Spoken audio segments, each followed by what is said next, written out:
Tonight, I want to tell you about a measurement. Not a photograph, not an image, not a picture you can look at and immediately understand. A measurement.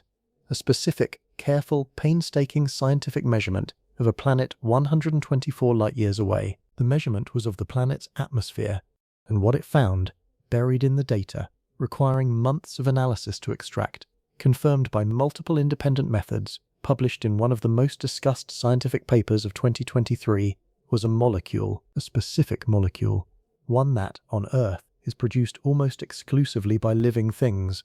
The molecule is called dimethyl sulfide. It is a sulfur-containing organic compound with the chemical formula CH3SCH3. It smells, if you are ever unfortunate enough to encounter it in concentrated form, like rotting seaweed. It is produced in the oceans of Earth primarily by marine phytoplankton, microscopic photosynthetic organisms that form the base of the ocean food chain. When these organisms die or are consumed, they release dimethyl sulfide into the water, which evaporates into the atmosphere. On Earth, dimethyl sulfide is a biosignature, a chemical marker of biological activity, a molecule that, as far as we currently know, requires living organisms to produce in the quantities detectable in a planetary atmosphere. James Webb found it, tentatively, at a level of confidence not yet sufficient for a definitive claim, but present and real in the data, in the atmosphere of a planet called K2-18b, a planet orbiting a red dwarf star 124 light-years from Earth, a planet that, unlike any world in our solar system, may be covered by a global ocean. That is the disturbing finding, and tonight we are going to understand it completely. We are going to start at the beginning, with how you measure the atmosphere of a planet 124 light-years away, a task that was essentially impossible before James Webb. We are going to walk through the other extraordinary discoveries Webb has made about planetary atmospheres in its first 2 years of operation, the lava worlds and the bare rocks and the strange chemical fingerprints of hot Jupiters, so that when we arrive at K2-18b, you have the full context for what that finding means. We are going to sit with the uncertainty honestly. The dimethyl sulfide detection is not confirmed. It is a tentative signal at 3 sigma, a level of confidence that scientists describe as suggestive but not definitive. We are going to understand what that means, and what it does not mean, and what it would take for the scientific community to call it real. And we are going to think about what it means if it is real. This is not a story about aliens. It is not a claim that life has been found on another world. It is something more subtle, and in its subtlety, something more genuinely profound. The first time in human history that a specific molecule associated with biological processes has been detected in the atmosphere of a planet in the habitable zone of another star. That is what happened. Whatever it means, whatever explanation eventually proves correct, that happened. Get comfortable. This is going to be a long night. Before we get to the measurements, we need to understand the technique, because the way Webb measures the atmosphere of a planet 124 light-years away is not intuitive, and understanding it makes everything that follows more meaningful. The technique is called transmission spectroscopy. Here is how it works. When a planet orbits its star and passes in front of the star from our line of sight, we call that a transit. The planet blocks a small fraction of the star's light. For an Earth-sized planet transiting a Sun-sized star, the blockage is about 0.01%. For a larger planet, more. The star dims slightly during the transit and brightens again when the planet has passed. This dimming itself is how we discover exoplanets. The transit method, watch stars, look for periodic dimming, conclude that a planet is periodically passing in front of them. But there is more information in a transit than simply how much the star dims. If the planet has an atmosphere, and if that atmosphere contains specific molecules, those molecules will absorb specific wavelengths of light from the star as the starlight passes through the atmosphere during the transit. Not all wavelengths equally. Each molecule absorbs a specific set of wavelengths that corresponds to the energy levels of its chemical bonds. Water absorbs at specific infrared wavelengths. Carbon dioxide absorbs at a different set, methane at another. Each molecule has a spectroscopic fingerprint, a unique pattern of wavelengths it removes from the transmitted light.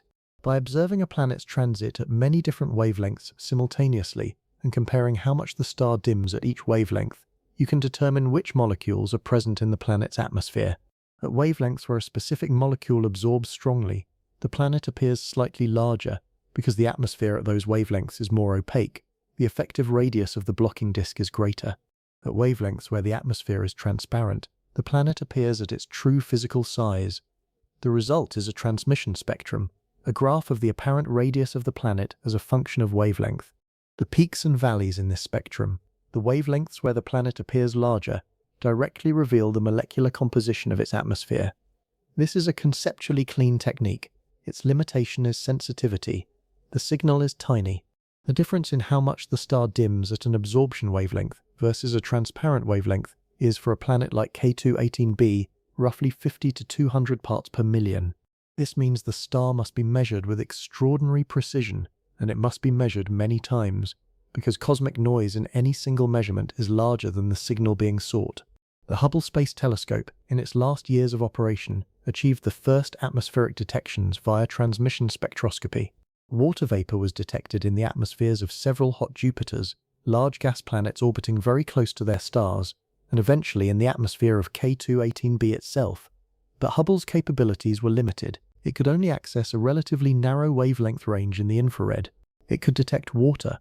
It could not reliably detect carbon dioxide, methane, or the specific combination of molecules that are most scientifically informative.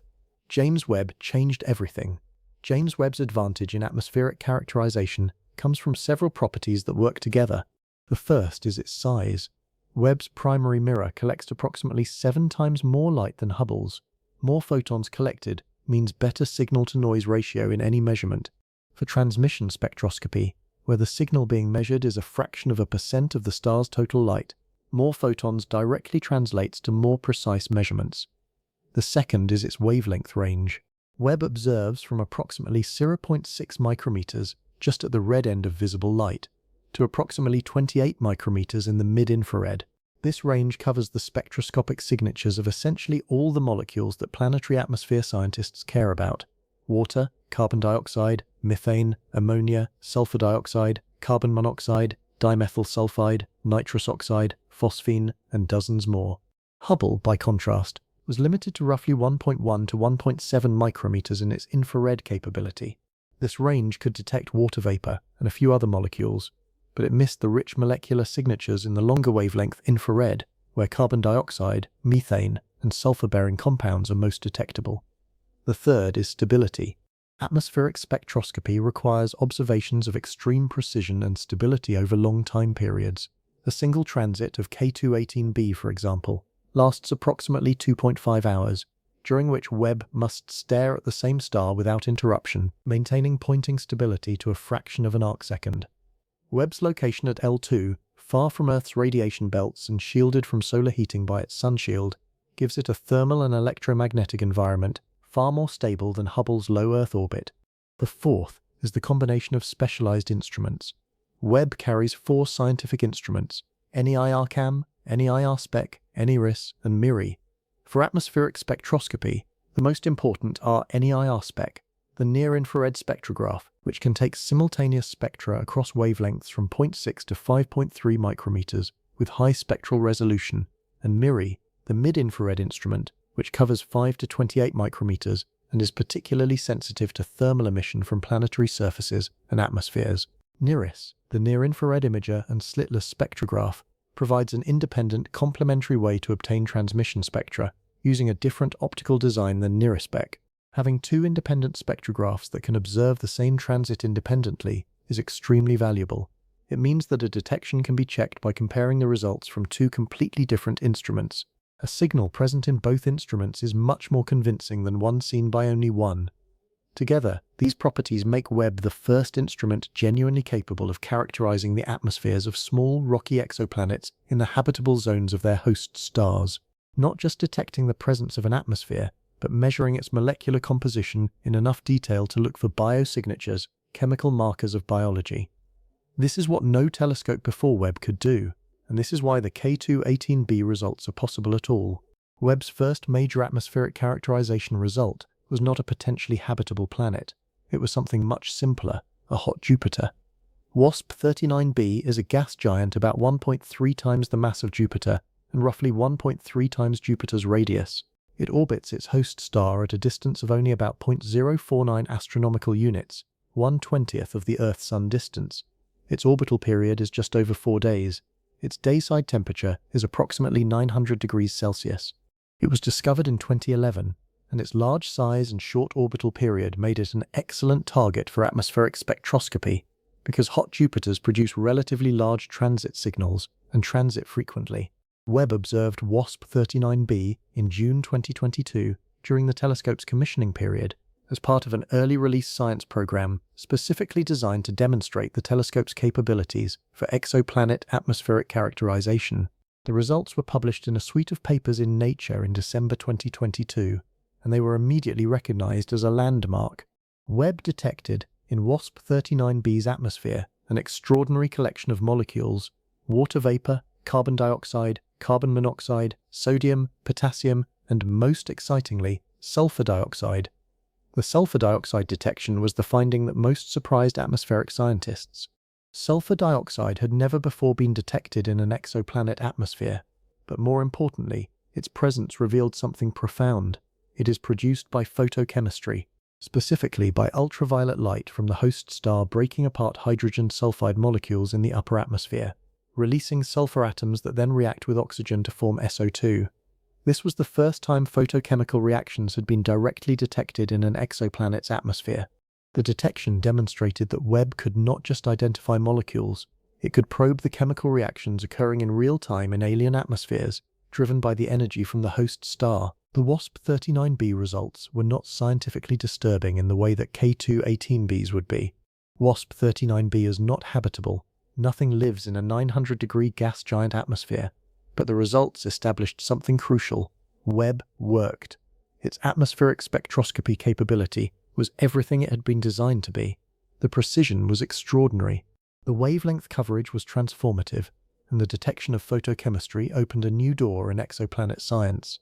If Webb could find photochemical products in the atmosphere of a hot Jupiter, it could, in principle, find biological products in the atmosphere of a habitable world. For years before Webb launched, the system that exoplanet scientists most wanted to study with the new telescope was not any individual star, but a system, the TRAPPIST-1 system. TRAPPIST-1 is an ultra-cool red dwarf star, spectral type M8V, located approximately 39 light-years from Earth in the constellation Aquarius. It is barely larger than Jupiter, with a surface temperature of only about 2,550 Kelvin, compared to the Sun's 5,778 Kelvin. It emits most of its light in the near-infrared rather than visible wavelengths. In 2017, a team led by Michael Guillon at the University of Liège announced the discovery of 7 Earth-sized planets orbiting TRAPPIST-1, all of them rocky, 3 of them in the habitable zone, the range of distances from the star where liquid water could potentially exist on a planet's surface. 7 Earth-sized rocky planets, 3 in the habitable zone, all of them within 39 light-years of Earth. The announcement was one of the most widely covered astronomical discoveries in years. For the first time, a system of potentially habitable rocky planets was close enough and around a star small enough that Webb could plausibly characterize their atmospheres. The size of the transit signal for a TRAPPIST-1 planet is much larger than for an Earth-sized planet transiting a Sun-like star, because TRAPPIST-1 itself is so small. The ratio of planet size to star size is more favorable. Before Webb launched, theoretical papers had suggested that TRAPPIST-1's 7 planets represented the single best opportunity in the known universe to search for atmospheric biosignatures on rocky planets. They were close enough, the transits were deep enough, the planets were frequent enough in their transits, and the habitable zone planets were genuinely in the regime where liquid water might exist. The scientific community was electrified. Webb's atmospheric spectroscopy of the TRAPPIST-1 planets would be, many argued, the most important scientific program in the telescope's entire mission. The results came in through 2023, and they were disturbing, not in the way of K2-18b, not with any suggestion of life, but disturbing in a different and perhaps equally important way. Before we get to the TRAPPIST-1 results themselves, we need to understand a fundamental problem with red dwarf stars and the planets that orbit them, because this problem casts a shadow over every atmospheric measurement Webb will ever make of a habitable zone rocky planet around a red dwarf. Red dwarfs are the most common type of star in the galaxy. They make up approximately 70 to 75% of all stars. They are long-lived. They burn hydrogen so slowly that a red dwarf formed in the early universe is still quietly burning today and will continue burning for trillions of years. And because they are so common, the most numerous habitable zone planets in the galaxy orbit red dwarfs. But red dwarfs have a property that makes them potentially hostile to the planets around them. They are active. Young red dwarfs, and TRAPPIST-1 is estimated to be a few billion years old, perhaps younger than the Sun, produce frequent, intense stellar flares. Flares are explosions of electromagnetic radiation and charged particles from the star's surface. On the Sun, the largest flares release energy equivalent to billions of hydrogen bombs. On a red dwarf, flares can be proportionally much more energetic relative to the star's baseline luminosity, meaning the intensity of the flare relative to the star's normal brightness is much higher. For planets orbiting red dwarfs, these flares have specific consequences. Ultraviolet and X-ray radiation from flares can ionize and heat the upper layers of a planet's atmosphere. Charged particles accelerated in the flare can bombard the atmosphere directly. The cumulative effect of billions of years of this bombardment can erode a planet's atmosphere, stripping hydrogen, helium, and other light gases from the upper layers and gradually depleting the atmospheric reservoir. The planets of TRAPPIST-1 orbit very close to their star. TRAPPIST-1b, the innermost, has an orbital period of 1.51 days. It completes an orbit in about 36 hours. Even TRAPPIST-1g, the outermost of the seven, has a period of only 18.77 days. These short orbital periods mean the planets are bathed in the star's radiation, including its ultraviolet flares, continuously and intensively. Theoretical models have raised the possibility that the planets of TRAPPIST-1, despite being in or near the habitable zone in terms of temperature, may have lost their original atmospheres long ago due to stellar activity. The question was a genuine open one before Webb. The answer Webb has provided is, to put it plainly, concerning. The first TRAPPIST-1 atmosphere result from Webb came from the innermost planet, TRAPPIST-1b, and was published in May 2023 in the journal Nature.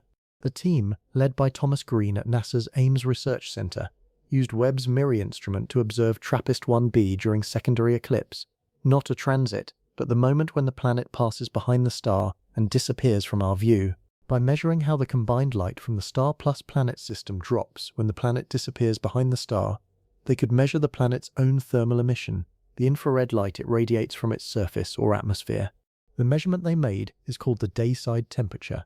By observing the secondary eclipse at 15 micrometers, a wavelength at which carbon dioxide absorbs very strongly, they could determine whether the planet's dayside was emitting radiation consistent with a bare, airless rock or whether it had an atmosphere that redistributed heat around the planet.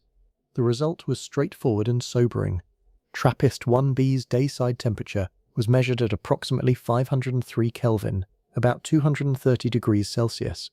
This is, within measurement uncertainties, exactly what you would predict for a bare black rock at TRAPPIST-1b's orbital distance, with no atmosphere redistributing heat from the day side to the night side. An atmosphere, if present, would do two things. First, it would absorb outgoing infrared radiation, reducing the apparent temperature. Second, it would redistribute heat from the day side to the night side, through circulation, reducing the maximum dayside temperature. The absence of both effects, the measured temperature matching the bare rock prediction almost exactly, indicates that TRAPPIST-1b either has no atmosphere or has an atmosphere so thin that it cannot significantly affect the temperature distribution. The paper explicitly ruled out the presence of a Venus-like atmosphere, a thick, CO2-dominated atmosphere like Venus's, with a surface pressure much higher than Earth's. Such an atmosphere would have produced observable deviations from the bare rock temperature. No such deviations were seen. TRAPPIST-1b may be a bare, airless rock, the most favorable interpretation of the data, and it requires stretching the measurement uncertainties, allows for a very thin, possibly volcanic outgassed atmosphere. But the most likely interpretation is stark, no significant atmosphere, just rock, baking under the radiation of its red dwarf host.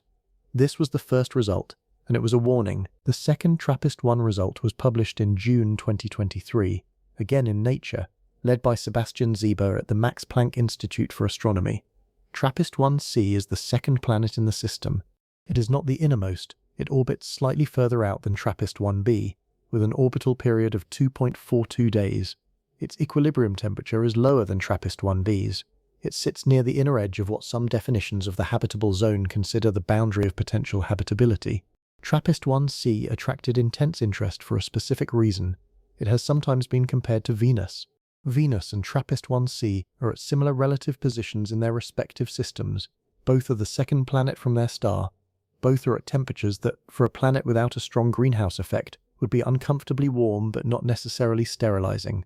and Venus has a thick, CO2-dominated atmosphere that could, in principle, be detected by Webb. If TRAPPIST-1c were like Venus, with a thick CO2 atmosphere producing a strong greenhouse effect, it would emit far less thermal radiation than a bare rock. A Venus-like atmosphere traps heat very effectively, keeping the surface at about 460 degrees Celsius, despite the planet only receiving moderate stellar radiation. From Webb's perspective, a TRAPPIST-1c with a thick CO2 atmosphere would appear cooler than a bare rock. The MIRI secondary eclipse measurement of TRAPPIST-1c, again at 15 micrometers, gave a dayside temperature of approximately 380 Kelvin, about 107 degrees Celsius.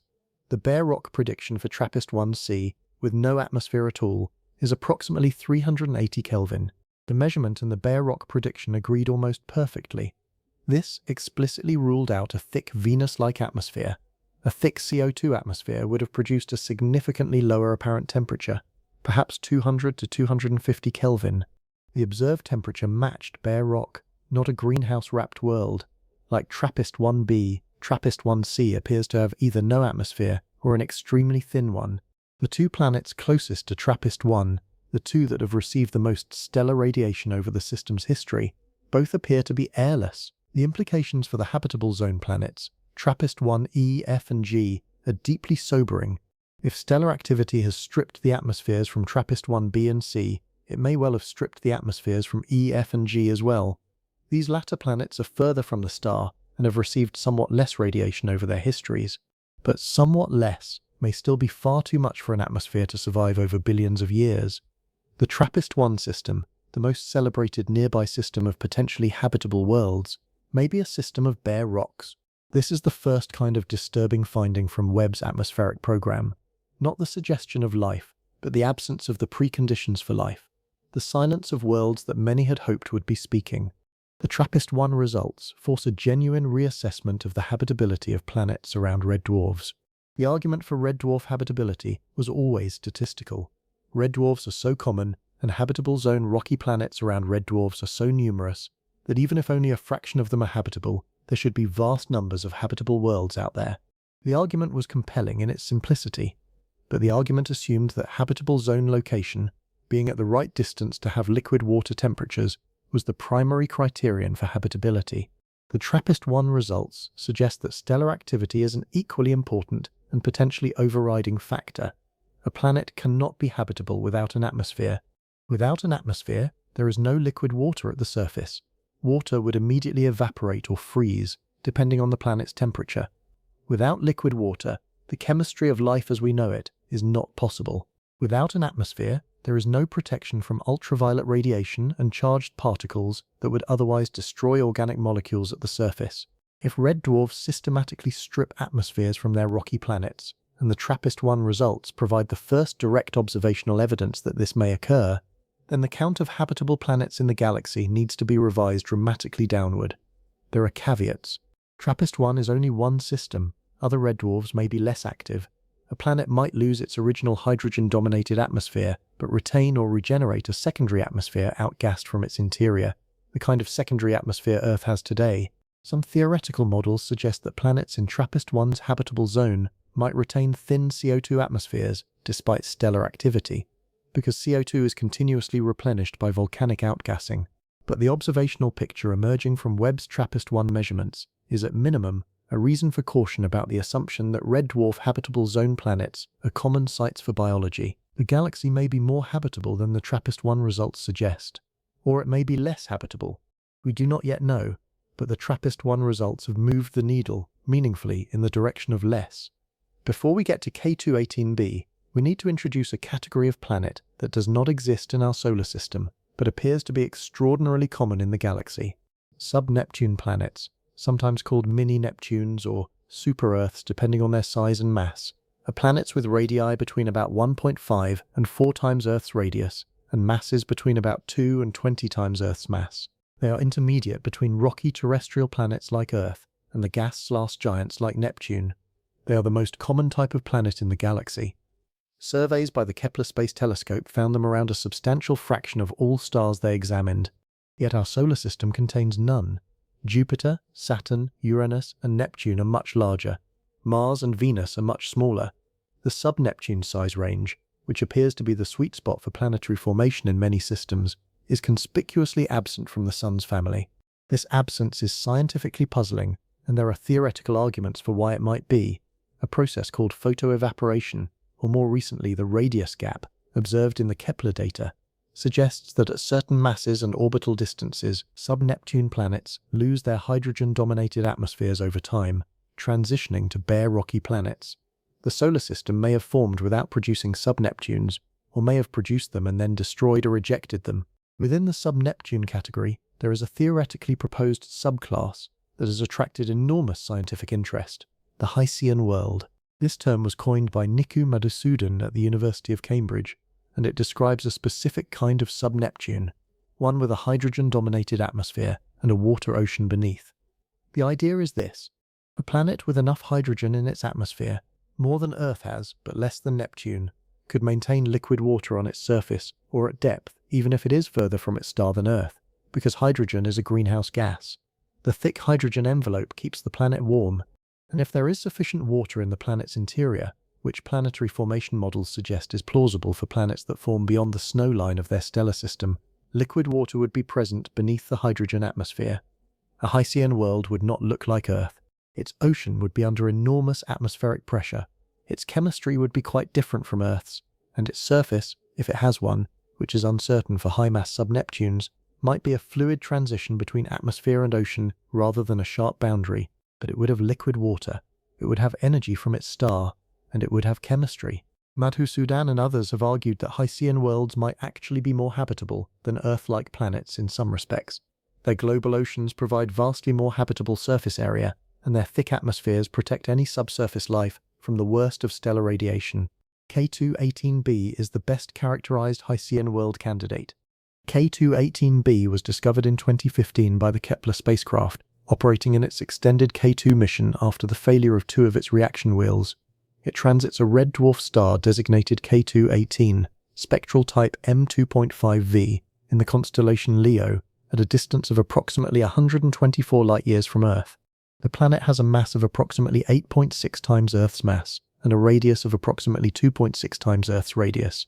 These dimensions place it firmly in the sub-Neptune category. Its orbital period is 32.94 days, a month-long year, orbiting considerably closer to K2-18 than Mercury orbits the Sun. But because K2-18 is a red dwarf and therefore intrinsically much fainter than the Sun, this orbital distance places K2-18b in the habitable zone of its star.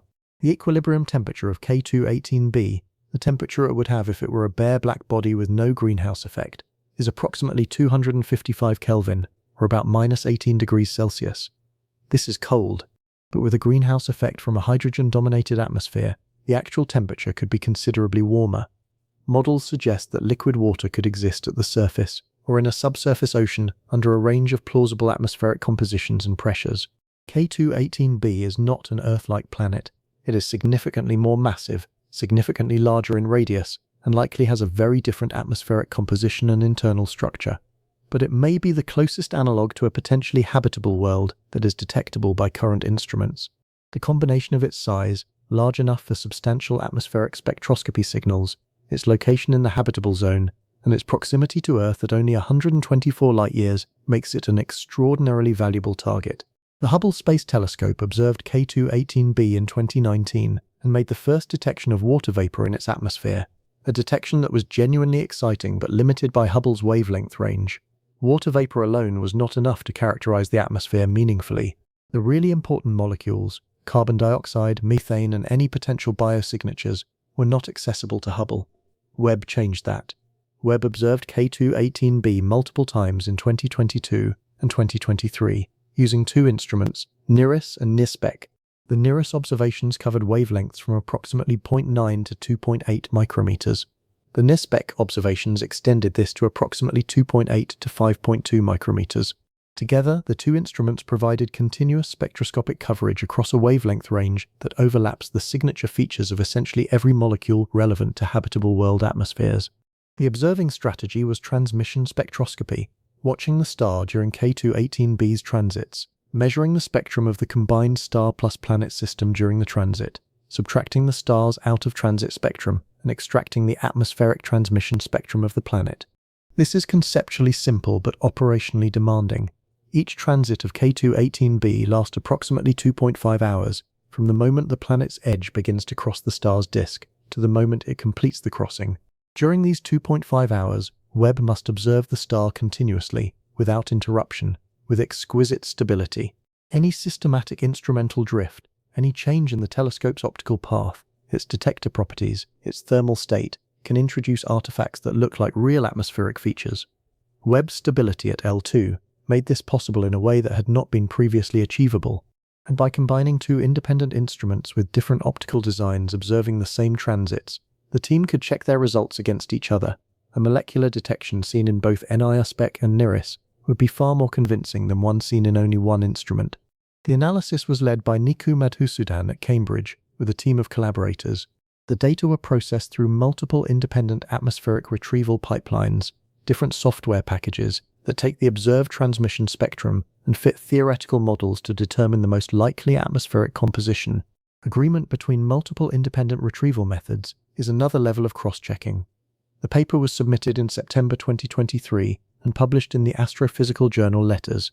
Let's go through the K2-18b transmission spectrum systematically, because there are detections at different levels of confidence, and it is important to be clear about which is which. The strongest, most secure detection in K2-18b's transmission spectrum is carbon dioxide, CO2. Carbon dioxide has a strong absorption feature at approximately 4.3 micrometers.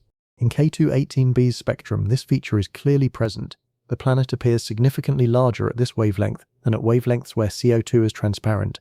The detection is at very high statistical significance. It is not in doubt. The second strong detection is methane, CH4. Methane has multiple absorption features in the near-infrared, but the most prominent in the Webb wavelength range are around 1.7 and 3.3 micrometers. K2-18b's spectrum shows clear, statistically significant absorption at these wavelengths. This detection is also at high confidence. The co-presence of carbon dioxide and methane in K2-18b's atmosphere is already scientifically interesting, for a reason that goes beyond the individual molecules. On Earth, methane is chemically unstable in an oxygen-rich atmosphere. It is oxidized rapidly by reactions with hydroxyl radicals, with a chemical lifetime in Earth's atmosphere of approximately 12 years. Methane must be continuously replenished to maintain its observed abundance. The replenishment comes from biological sources, primarily methanogenic microorganisms in wetlands, rice paddies, and the guts of ruminant animals. But K2-18b does not necessarily have an oxygen-rich atmosphere. In a hydrogen-dominated atmosphere, methane is thermodynamically more stable. It can persist for much longer without being destroyed. So the presence of methane alone does not imply biological production in K2-18b's case. What the co-presence of CO2 and CH4 does tell us is something about the planet's carbon chemistry. The ratio of CO2 to CO, carbon dioxide to carbon monoxide, can be indicative of whether the atmosphere is in chemical equilibrium or is being driven out of equilibrium by some process. And the specific combination of CO2 and CH4 in the context of a hydrogen-dominated atmosphere is consistent with the Hessian world model that Madhusudan had proposed before the observations were made. The atmosphere appears to be hydrogen-rich, with a carbon chemistry more consistent with a water ocean beneath than with a purely rocky surface. There was also a significant non-detection that was independently informative. Ammonia, NH3, was not detected. Ammonia should be present at significant levels in a hydrogen-dominated atmosphere if there is no liquid water ocean. The absence of ammonia, the fact that ammonia is at a level below Webb's detection threshold, or absent altogether, is consistent with the presence of a water ocean dissolving ammonia into the ocean water and preventing it from accumulating in the atmosphere. The absence of ammonia is not proof of an ocean, but it is consistent with one. These three findings, CO2 detection, CH4 detection, NH3 non-detection, were the robust results from the K2-18b analysis. They were the ones Madhusudan and the team felt most confident presenting as definitive findings. And then there was the other molecule, the one that made scientists stop and read the paper twice. Dimethyl sulfide, DMS, has an absorption feature at approximately 3.3 to 3.4 micrometers in the near-infrared. This wavelength range overlaps with absorption features of several other molecules, including methane, which makes it challenging to isolate the DMS signal from the methane signal. The two molecules have overlapping spectral fingerprints in this region. The team ran multiple atmospheric retrieval models, different assumptions about the atmospheric composition, different treatments of the molecular opacities, different choices of which molecules to include. In most of these retrievals, a consistent residual appeared. After accounting for the CO2, CH4, and other identified molecules, there was excess absorption in the 3.3 to 3.4 micrometer region that was not fully explained. DMS, included in the retrieval as an additional free parameter, improved the fit to the data at approximately 3 sigma confidence. 3 sigma means that the probability of the observed signal arising from random noise, if there were no DMS present, is approximately 0.3%. This sounds small, but in the context of astronomical detections, 3 sigma is considered suggestive rather than confirmed. The community standard for a definitive detection in many contexts is 5 sigma, a probability of about 0.00003% for a chance occurrence. The team also reported a tentative detection of a second potential DMS feature at slightly different wavelengths, also at approximately 3 sigma. The presence of 2 independent features, each at 3 sigma, is more convincing than a single feature at 3 sigma, but still not definitive. Madhusudan and his co-authors were careful in how they presented this result. They explicitly stated that the DMS detection was tentative. They noted that alternative molecules, specifically CS2, carbon disulfide, also absorb in the same wavelength region and could potentially explain the signal without requiring DMS. They called for follow-up observations to confirm or refute the signal. But they also noted what DMS is, what its production requires, and what its presence in a planetary atmosphere would mean. On Earth, dimethyl sulfide is produced by biological organisms, specifically by marine phytoplankton, photosynthetic microorganisms in the ocean that metabolize a precursor compound called dimethyl sulfoniopropanate, or DMSP. When phytoplankton are consumed by zooplankton or bacteria, DMSP is broken down, releasing DMS. DMS is used as a tracer of marine biological productivity on Earth. It is the compound that gives the sea its characteristic smell. It is released into the atmosphere in quantities large enough to affect Earth's climate. DMS oxidizes to form sulfate aerosols that act as cloud condensation nuclei, potentially affecting cloud cover and albedo. The production of atmospheric DMS on Earth is so dominated by biological processes that abiotic, non-biological production is considered negligible. There is no known significant abiotic pathway that produces DMS in the quantities that would make it detectable in a planetary atmosphere. This is the disturbing finding. Not because it is confirmed, it is not confirmed. Not because it means life has been found on K2-18b, it has not been found. But because a molecule that on Earth we associate exclusively with biology appears, tentatively, in the atmosphere of a planet in the habitable zone of another star. This is the closest thing to a potential biosignature signal that has ever been detected in the atmosphere of any exoplanet, and the fact that it is tentative does not make it less important. It makes it more urgent. It makes the follow-up observations that will confirm or refute it among the highest priority observations in the history of space science. To understand the significance of the DMS detection fully, we need to understand what DMS actually is and why its presence in a planetary atmosphere is so specifically connected to biology. Dimethyl sulfide has the formula CH3SCH3. It consists of 2 methyl groups, each a carbon atom bonded to 3 hydrogen atoms, connected by a sulfur atom. It is the simplest member of a class of organic sulfur compounds called thioethers. In the atmosphere, DMS is a volatile compound. It evaporates easily from liquid water into the gas phase. Once in the gas phase, it is chemically reactive.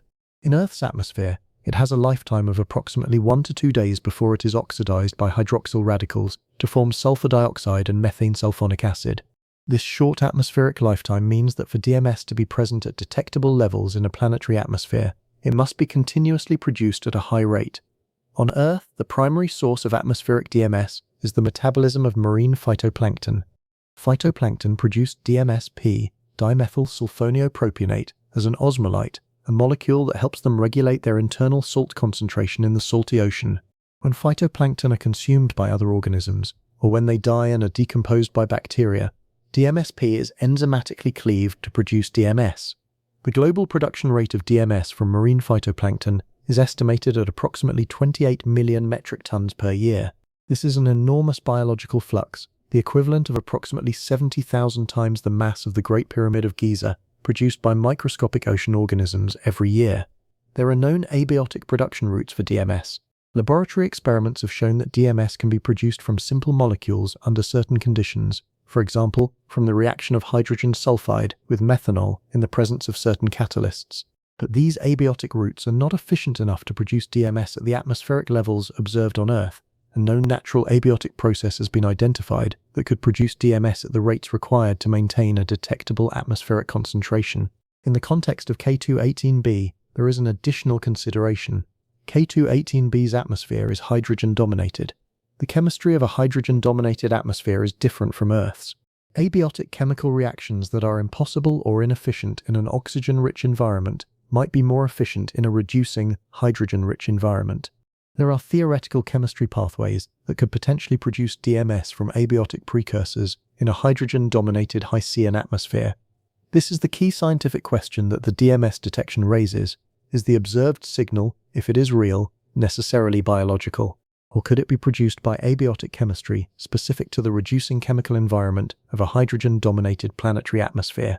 The honest answer is, we don't know. The abiotic pathways are theoretically possible, but not well quantified. The photochemical models of Hycean world atmospheres are not yet sophisticated enough to definitively predict how much DMS should be produced abiotically. The question cannot be answered from the current data, or from any data that currently exists.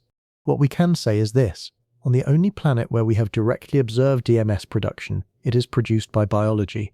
If the DMS signal in K2-18b's atmosphere is real, it is either produced by biology, or it is produced by an abiotic process that we have not yet identified. Both possibilities are scientifically important, and determining which one is correct is one of the most important questions in contemporary science. The statistical significance of the DMS detection, approximately 3 sigma, is a precise and important number. It is not arbitrary. It tells us something specific about the evidence, and it is worth understanding what it means. In science, when we measure something, the measurement has uncertainty. There is signal, the thing we are trying to detect, and there is noise, random fluctuations in the measurement process. The question is always, is the apparent signal real, or is it noise fluctuating upward by chance? The sigma level, the number of standard deviations above the noise floor, quantifies the answer. A 1 sigma detection has a 32% probability of being a noise fluctuation. A 2 sigma detection has a 4.6% probability. A 3 sigma detection has a 0.3% probability. A 5 sigma detection has a probability of about 0.00003%. In particle physics, the community standard for a discovery claim is 5 sigma. This is because particle physics searches involve enormous numbers of independent tests, millions of potential signals, and with so many tests, 3 sigma fluctuations are expected to occur by chance with some regularity. In astronomy, the standards are somewhat different and somewhat more context-dependent. For many molecular detections in exoplanet atmospheres, 3 sigma is considered sufficient evidence to report as a tentative detection requiring follow-up. It is not considered sufficient for a definitive claim of discovery. The specific challenge with the DMS signal in K2-18b is that it overlaps spectrally with methane, making the separation of the 2 signals depend on modeling assumptions. The 3 sigma confidence level is derived from specific assumptions about how much methane is present and how to treat the overlap. Different teams, using different modeling approaches, have found somewhat different confidence levels for the DMS signal, some finding it to be more significant, others less. Several independent teams have reanalyzed the K2-18b data since the Madhusudan paper was published. The results are mixed. Some analyses find a DMS-like signal at broadly similar significance. Others find that CS2, carbon disulfide, provides an equally good or better fit to the spectral residuals without requiring DMS. Carbon disulfide, CS2, also absorbs in the 3.3 micrometer region. It can be produced abiotically by UV photochemistry acting on carbon and sulfur compounds. If the spectral feature is due to CS2 rather than DMS, the biosignature interpretation evaporates. The chemistry becomes interesting in other ways. CS2 in a planetary atmosphere is not commonly observed and would itself require explanation, but there is nothing biologically specific about CS2. The current state of the science, as of mid-2024, is this. The DMS signal is tentative. It may be real DMS, it may be CS2, it may be an artifact of the spectral analysis. The current data cannot definitively distinguish between these possibilities. More observations of K2-18b are needed, more transits, longer wavelength coverage, higher signal-to-noise, and more independent analyses of the existing data. Webb has the time allocated. The follow-up observations are planned. The answer? Firmer confidence in the DMS signal, or its dissolution into a better explained spectral feature, will come. Madhusudan et al. Paper on K2-18b generated immediate and intense discussion within the scientific community. The reaction broke down roughly into three camps. The first camp was cautious enthusiasm. These were researchers who found the K2-18b results genuinely exciting. The CO2 and CH4 detections were robust and scientifically meaningful. The Hycean world framework was being confirmed in its basic predictions, and the DMS signal, while tentative, was worth taking seriously and following up aggressively. This camp did not claim life had been found, but recognized that the K2-18b data was the most tantalizing hint of potential biology yet obtained from any exoplanet observation. The second camp was skepticism. These were researchers who felt the DMS signal was not yet at a level of confidence warranting public discussion of biosignatures. Their concern was not merely scientific, it was about the sociology of science. Premature excitement about potential biosignature detections can damage the credibility of the field, create unrealistic public expectations, and make it harder to communicate genuinely confirmed discoveries later. Several prominent researchers made public statements emphasizing that 3 Sigma is not a discovery, that CS2 and other explanations had not been ruled out, and that significant caution was warranted. The third camp focused specifically on the modeling. Atmospheric retrieval models, the software pipelines used to extract molecular abundances from transmission spectra, make many assumptions, and the sensitivity of the DMS signal to those assumptions was a legitimate concern. Multiple groups undertook independent reanalyses of the K2-18b data to test whether the DMS signal was robust to different modeling choices. The results of these reanalyses were mixed, as described above. One specific concern raised by several researchers was the signal-to-noise ratio of the current K2-18b data. The existing observations consisted of a limited number of transits. With more transits, more hours of photon collection, the precision of the transmission spectrum would improve substantially. If the DMS signal is real, it should grow more statistically significant with more data. If it is not real, if it is an artifact or a noise fluctuation, it should not systematically grow. The follow-up observations are therefore not just confirmatory, they are discriminating. Madhusudan's response to the skepticism was measured and appropriate. He acknowledged the tentative nature of the DMS detection explicitly in the paper and in subsequent interviews. He emphasized that the primary results, CO2, CH4, NH3 absence, were robust and scientifically valuable independent of the DMS question, and he called for follow-up observations which he agreed were the definitive path forward. This is science working correctly. An extraordinary result is reported with appropriate caveats. The community scrutinizes it. Independent analyses are performed. Follow-up observations are planned. The truth, if it is findable, will be found through this process. If K2-18b is a Hycean world, if it genuinely has a hydrogen-dominated atmosphere and a global water ocean beneath, then the DMS signal is not just one isolated measurement, it is part of a broader, coherent picture. The Hycean world framework was developed by Madhusudan and colleagues at Cambridge, specifically to describe the atmospheric and surface conditions of temperate sub-Neptunes. It makes specific predictions about what the atmospheres of such worlds should contain, how their chemistry should behave, and what biosignatures might be detectable if life exists on them. In a Hycean world model, the following atmospheric properties are expected: a hydrogen-helium-dominated atmosphere, with hydrogen as the primary component. This is the greenhouse gas envelope that keeps the planet warm enough for liquid water. Carbon dioxide produced by volcanic outgassing and chemical equilibrium reactions between the atmosphere and any surface ocean. Methane, in equilibrium with the hydrogen-dominated atmosphere, and potentially also produced by methanogenic microorganisms in the ocean. Absence or depletion of ammonia, because ammonia dissolves efficiently in water. If there is a water ocean, it would absorb atmospheric ammonia. These predictions, CO2 present, CH4 present, NH3 absent, match the K2-18b observations almost exactly. The Hycean model also predicts that biosignatures, if life exists, might be different from those expected on an Earth-like planet. The organisms, if present, would live in a hydrogen-rich, high-pressure oceanic environment. They would not need photosynthesis in the conventional sense. The subsurface ocean might be too deep below the atmosphere for significant light penetration, and chemical energy sources might be more abundant. The biosignatures they produce would depend on their specific metabolism. DMS, produced by marine organisms in Earth's oceans, might plausibly be produced by analogous organisms in a Hycean ocean, organisms that metabolize sulfur compounds in the ocean water and release DMS. But this is speculative. We have no knowledge of whether life would evolve on a Hycean world, what kind of chemistry it would use, or what byproducts it would produce. What the Hessian framework provides is a theoretical structure within which the K2-18b observations fit. The observations are consistent with the model's predictions. Consistency is not confirmation, but it is meaningful.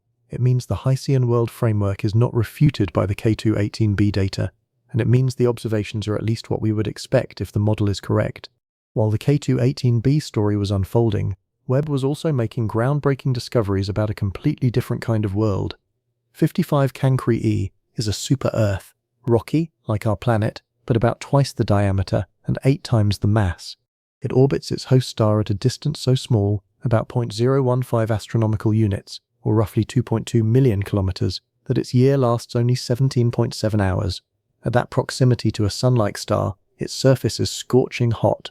Estimates of the dayside surface temperature range from approximately 1,500 to 2,800 degrees Celsius, temperatures at which rock melts into lava. If 55 Cancri e is a lava world, its surface is almost certainly covered by a magma ocean, at least on the permanently daylit side.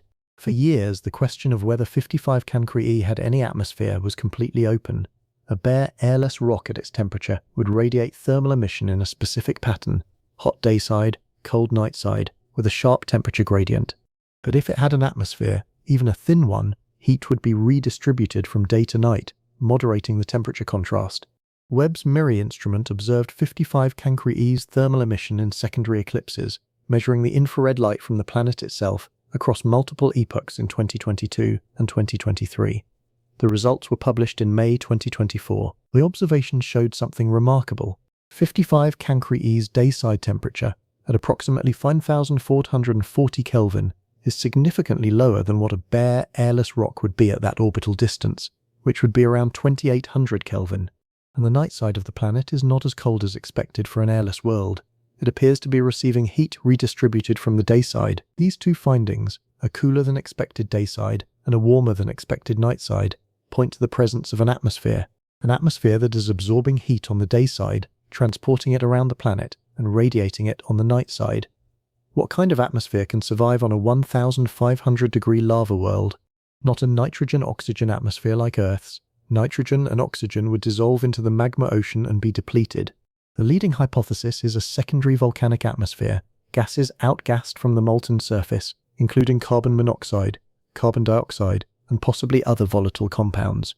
The lava ocean acts as a source of atmospheric gas, continuously replenishing the atmosphere as gases escape. This is the second kind of disturbing finding from Webb's atmospheric program, not potentially biogenic chemistry on a temperate world, but chemistry on a world so hostile that its surface is molten. The implication: atmospheres are more persistent and more diverse than we thought. Even lava worlds can have air. In January 2023, NASA announced that Webb had confirmed the existence of an exoplanet, the first planet discovery directly confirmed by the James Webb Space Telescope. The planet is LHS 475b. It orbits a red dwarf star designated LHS 475, located approximately 41 light-years from Earth in the constellation Octans. The planet is almost exactly Earth's size, 99% of Earth's radius. LHS 475b was identified as a planet candidate in Transiting Exoplanet Survey Satellite (TESS) data. TESS found a transit signal suggesting a small planet, but could not confirm it definitively or characterize the atmosphere. Webb's transmission spectroscopy confirmed the transit and provided the first atmospheric constraints. The atmospheric results for LHS 475b were intriguing in their inconclusiveness. Webb's transmission spectrum was flat, meaning the planet shows the same apparent radius at all wavelengths, without the kind of wavelength-dependent size variation that indicates molecular absorption. A flat transmission spectrum can mean several things. It can mean the planet has no atmosphere at all. It can mean the planet has a thick, featureless atmosphere, perhaps dominated by CO2, whose spectral features are too weak to detect at the current signal-to-noise level. Or it can mean the planet has a cloudy or hazy atmosphere, where the molecular features are masked by the scattering opacity of aerosols. The team ruled out a thick hydrogen-dominated atmosphere like Neptune's. The absence of features in the short wavelength part of the spectrum was inconsistent with a puffy hydrogen envelope. They also could not rule out a thin CO2 atmosphere, which would have features too subtle for the current data quality to detect. LHS 475b remains ambiguous. It might be an airless bare rock. It might have a thin CO2 atmosphere. More observations with more transit events will help resolve the question. What LHS 475b represents is something important for the overall atmospheric characterization program, the beginning of the Rocky Earth-sized planet survey. Before Webb, no rocky Earth-sized planet's atmosphere had been characterized in any meaningful way. With Webb, this is becoming possible, even if the current results are limited by available signal-to-noise. As the survey accumulates more targets and more transit observations, the picture of what kinds of atmospheres Earth-sized planets can have will sharpen dramatically. GJ 1132b is another rocky exoplanet that has provided important context for Webb's atmospheric characterization program, though its story began before Webb and has been complicated by the new data. GJ 1132b orbits a red dwarf approximately 41 light-years away. It is slightly larger than Earth, at about 1.4 Earth radii, and orbits at a distance of approximately 0.5 astronomical units, close to its star, with a surface temperature around 400 degrees Celsius on the day side.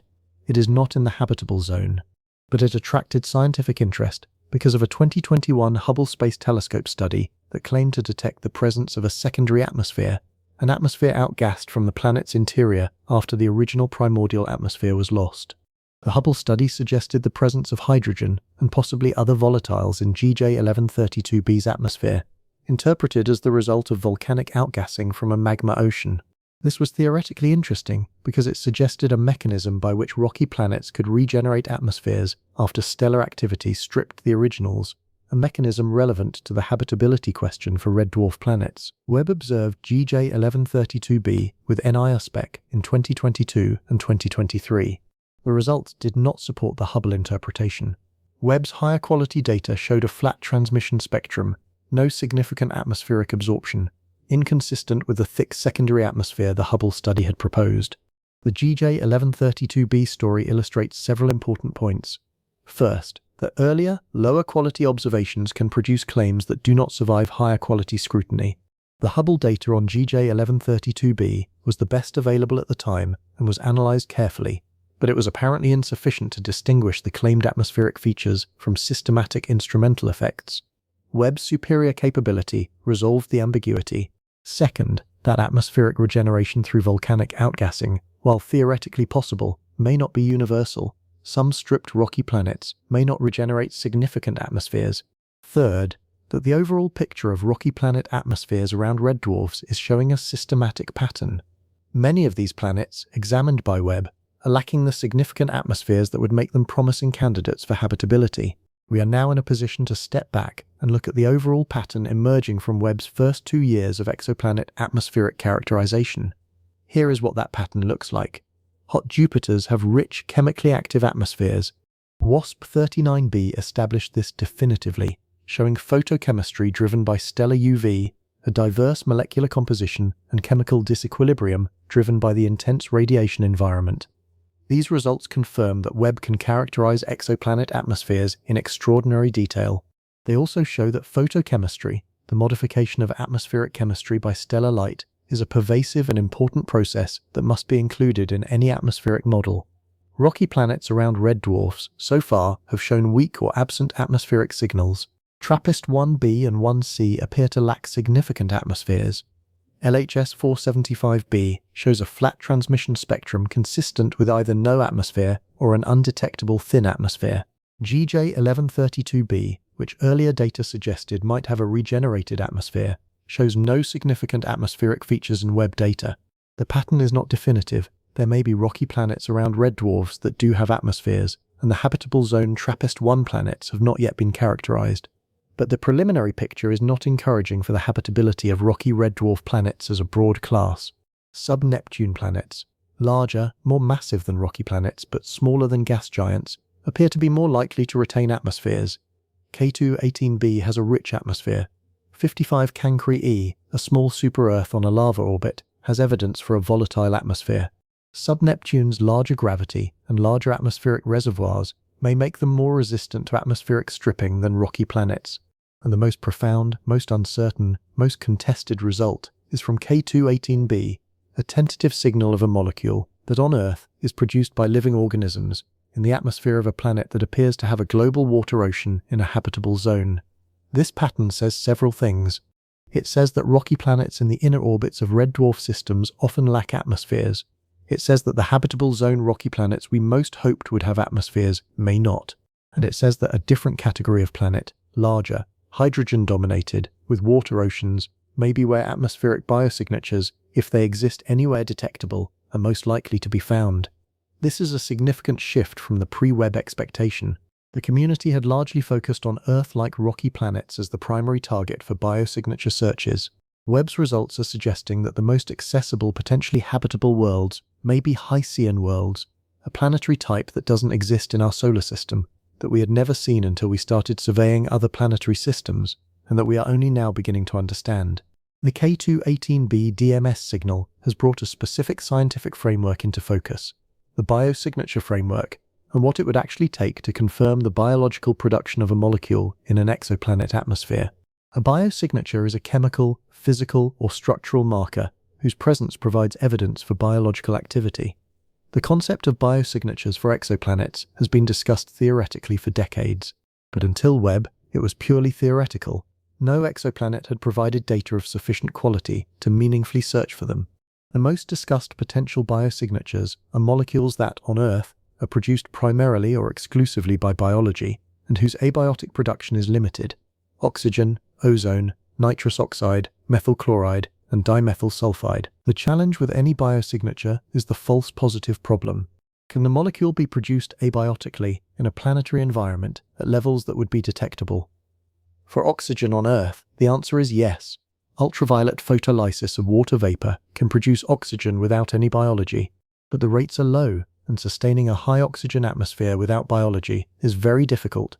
For DMS, the question is less well studied, particularly for the novel chemistry of a hydrogen-dominated Hycean world. The scientific community has developed a framework for evaluating biosignature detections that emphasizes multiple lines of evidence. A single molecule, detected at marginal significance, is not convincing evidence for life. What would be convincing is detection of the molecule at high statistical significance, 5 sigma or better. Confirmation in multiple independent datasets, with multiple instruments observed at different times. Ruling out all known abiotic production mechanisms through quantitative photochemical and geochemical modeling. Consistency of the atmospheric composition with a model in which the planet has the conditions necessary for life. Liquid water, chemical energy, stable temperature range. No single one of these criteria by itself constitutes proof. Together, they constitute a case. And the more criteria are met, the stronger the case becomes. For K2-118b's DMS signal today, none of these criteria are fully met. The detection is tentative, not high confidence.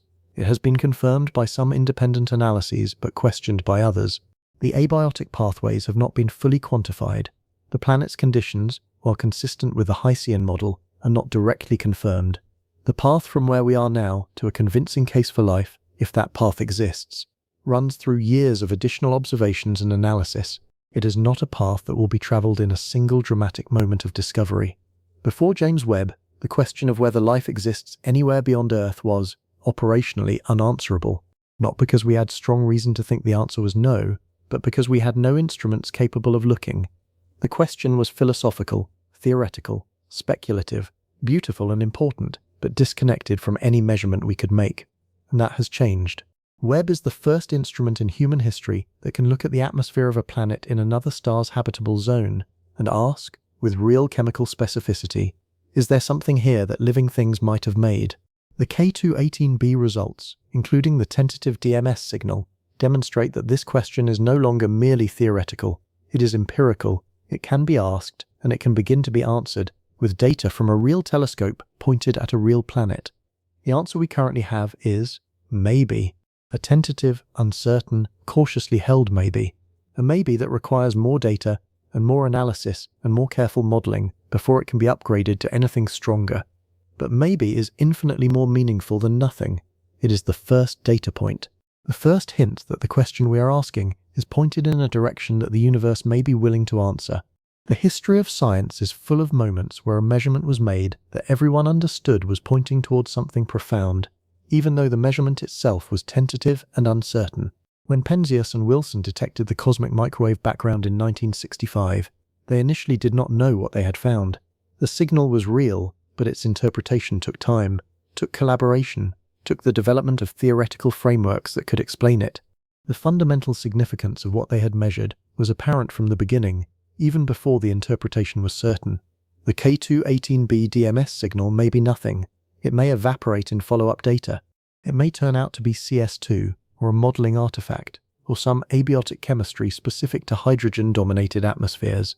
If that happens, the story will be, we developed the tools to look, we looked, we found something that briefly seemed important, and we investigated it carefully enough to determine that it was not what we hoped.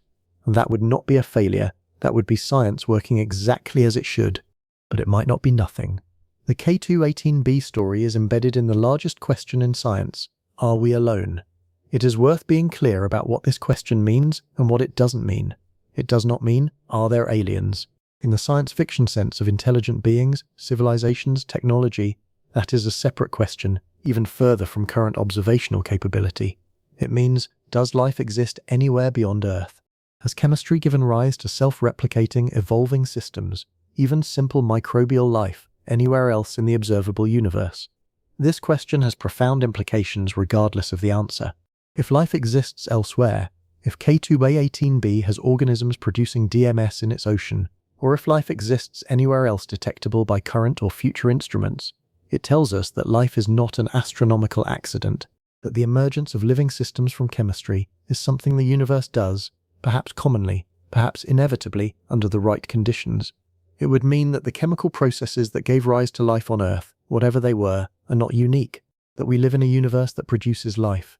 If life does not exist elsewhere, if every sensitive search turns up nothing, if every habitable world turns out to be sterile, it would also tell us something profound. It would suggest that despite the existence of habitable conditions, life does not arise, that the steps from chemistry to biology are not taken everywhere those steps are available, that something extraordinary happened on Earth, a combination of circumstances so rare that it has occurred only once in a galaxy of 200 billion stars, perhaps in an observable universe of 2 trillion galaxies. The great filter, in this case, would lie in the origin of life itself, and our existence would be evidence of something so improbable that contemplating it is difficult. Neither answer is comfortable, both are meaningful, and for the first time in human history, we have instruments that can begin to distinguish between them. Webb is at the beginning of what promises to be the most productive era in the history of exoplanet atmospheric science. The next 5 years of observations will substantially change the picture we currently have. For K2-18b specifically, the most important near-term development will be the results of the follow-up observation programs. Additional transit observations, accumulating more signal-to-noise in the transmission spectrum, will either strengthen or weaken the DMS signal. If the signal is present at consistent or growing statistical significance in new data, the case for a real detection strengthens. If it does not consistently appear in new independent observations, the case weakens. Beyond K2-18b, Webb's atmospheric characterization program is expanding to cover a growing sample of sub-Neptune planets in or near habitable zones. If K2-18b is a Hycean world, similar planets likely exist around other stars. Finding multiple planets with similar atmospheric compositions, multiple Hycean world candidates with similar chemical fingerprints, would provide statistical evidence that the Hycean world class is real and common. The TRAPPIST-1 habitable zone planets, 1E, 1F, and 1G, will eventually be observed by Webb in transmission. These observations are technically very challenging because the planets are small and their transits are relatively shallow, but accumulated over many transit events, they will provide constraints on atmospheric composition that will directly test whether any of the 7 TRAPPIST-1 planets retain a potentially habitable atmosphere. The Ariel space mission, planned for launch by the European Space Agency in the early 2030s, will survey the atmospheres of hundreds of exoplanets in a systematic statistical study, where Webb goes deep on individual targets. Ariel will go broad, providing the population-level statistics needed to understand how atmospheric properties vary with planet size, mass, temperature, and stellar type. And looking further ahead, future extremely large telescopes, the 30-meter telescope, the European Extremely Large Telescope, the Giant Magellan Telescope, will provide direct imaging and spectroscopy of Earth-like planets around the nearest stars. The goal of these instruments includes direct detection and characterization of rocky planet atmospheres, potentially including biosignature searches in the oxygen and ozone bands that Webb, observing in the infrared, cannot easily access. The search is accelerating, the tools are improving. The data is accumulating. The title of this script describes what Webb found as disturbing. It is worth being explicit about what that means. The finding is not disturbing in the sense of being dangerous or threatening. The organisms that might produce dimethyl sulfide on K2-18b, if they exist, are 124 light-years away. They pose no conceivable threat of any kind. They are almost certainly not intelligent. They are probably, if they exist, something like the marine microorganisms that produce DMS in Earth's oceans. They are not the aliens of science fiction. The finding is disturbing in a more specific sense. It is disturbing in the sense that it makes the universe feel more populated, more biologically active, more full of chemistry that we associate with life, even though we do not yet know if that interpretation is correct. There is a specific psychological experience that comes with contemplating the K2-18b result, even at its current tentative level of confidence. It is something like the sensation of hearing a sound in a dark room that might be nothing, might be a creaking floorboard, a random thermal expansion, but might be something else. The uncertainty does not make it less unsettling. In some ways, the uncertainty makes it more so. We have been alone as a civilization for the entire duration of our existence. The entire span of human history, from the first stone tools to this moment, has unfolded in a universe that, as far as we could tell, contained no other voices, no other biology, no other chemistry of life. The K2-18b result, if it is confirmed, does not mean we are no longer alone in any practical sense. The distance is too vast for any conceivable exchange, but it means we are alone in a different way. Not because the universe is empty, but because the universe is full of life that we will never encounter. Life so far away that even light takes 124 years to cross the distance. Life in an environment so alien that even if we could go there, we could not survive. Life that knows nothing of us and never will. That is not comforting. It is disturbing in a profound and specific way. Science does not tell us how to feel about its discoveries. It tells us what is true to the best of our current ability to determine truth. How we respond to those truths, what they mean to us, how they change our sense of our place in the universe, is something science does not provide. But it is worth sitting with the weight of what is being suggested by the K2-18b results, tentative as they are. If there are organisms in the ocean of K2-18b, organisms that are metabolizing sulfur compounds, releasing dimethyl sulfide into the overlying hydrogen atmosphere, living in the pressurized darkness beneath kilometers of atmosphere, then the emergence of life is not a miracle unique to Earth. It is something chemistry does, given water and energy and time.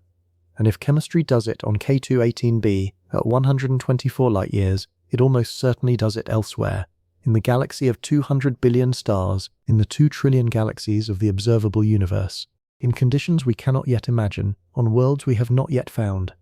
The universe in this picture is not a vast empty stage with a single performance. It is a place where something is always being attempted, where chemistry has been combining and recombining for 13.8 billion years, and where in at least some of the places where the conditions were right, maybe many places, maybe an extraordinary number of places, something remarkable happened. And the James Webb Space Telescope, a machine built over 30 years, launched on Christmas Day, unfolded in space over 29 agonizing days, cooled to 40 Kelvin, staring at a specific star 124 light-years away, detected, in the molecules absorbing starlight as a planet passed in front of it, a faint whisper of that possibility. That is what is disturbing, not the threat, the implication. We have been careful to note that the TRAPPIST-1 findings so far, the bare rock results for planets B and C, do not tell us directly about the habitable zone planets E, F and G. These 3 planets have not yet been characterized in any detail by Webb. The habitable zone TRAPPIST-1 planets are harder targets than B and C. They are cooler, which means their thermal emission, the mid-infrared signal that Webb's MIRI can measure, is weaker. Their transmission spectroscopy signals are also more challenging, because their atmospheres, if present, are expected to be thinner and more Earth-like, rather than thick and hydrogen-dominated.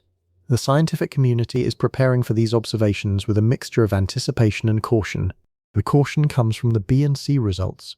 If 2 planets lost their atmospheres, the habitable zone planets may have too.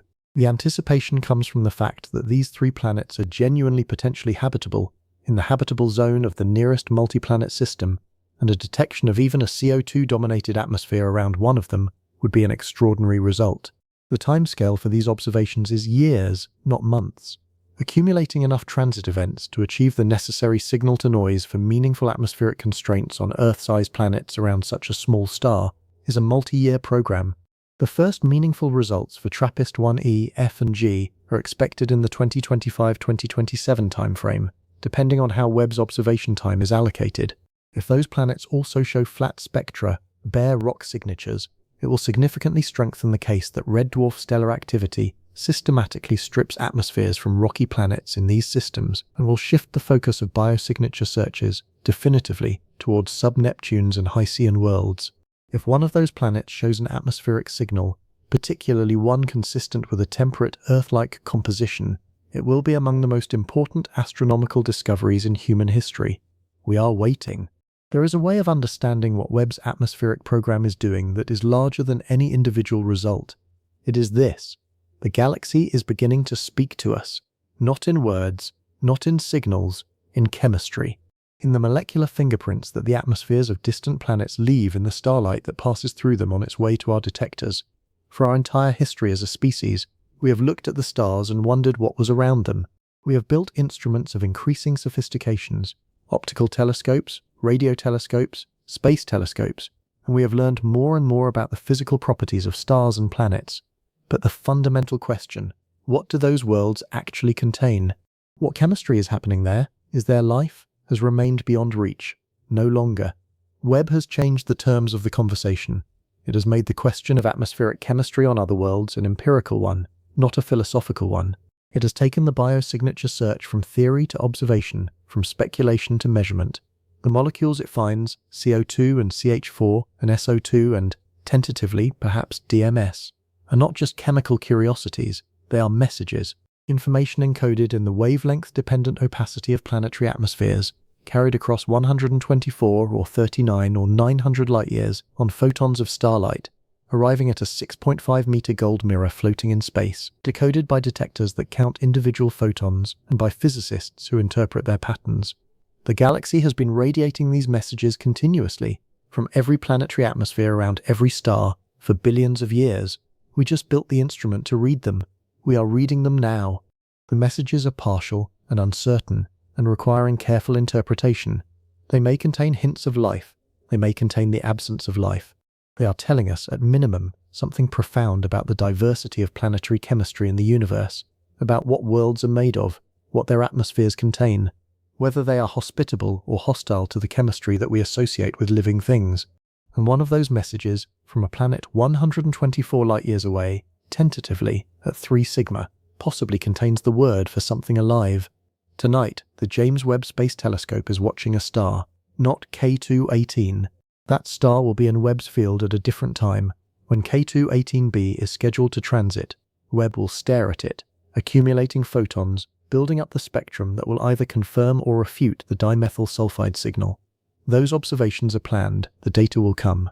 Tonight, Webb is watching some other star, some other planet, some other atmosphere, decoding another set of molecular fingerprints from another world that no human eye will ever see directly, that no human being will ever visit, that exists in a darkness 40 or 100 or 1,000 light-years from everything we have ever known. And somewhere, in the infrared light being collected photon by photon at 40 Kelvin, there is information about what those worlds contain, what molecules their atmospheres hold, whether the chemistry happening on them is the kind of chemistry we associate with rocks and volcanoes, or the kind of chemistry we associate with oceans and organisms. K2-18b is out there, 124 light-years. Its ocean, if it has one, exists right now, beneath a deep hydrogen atmosphere, under enormous pressure, in a darkness warmed by a red dwarf star's faint heat. Whatever is in that ocean, water and simple chemistry, or something more, something self-replicating and metabolizing and producing the molecule that smells of the sea, is there right now, has been there for billions of years, will be there for billions more.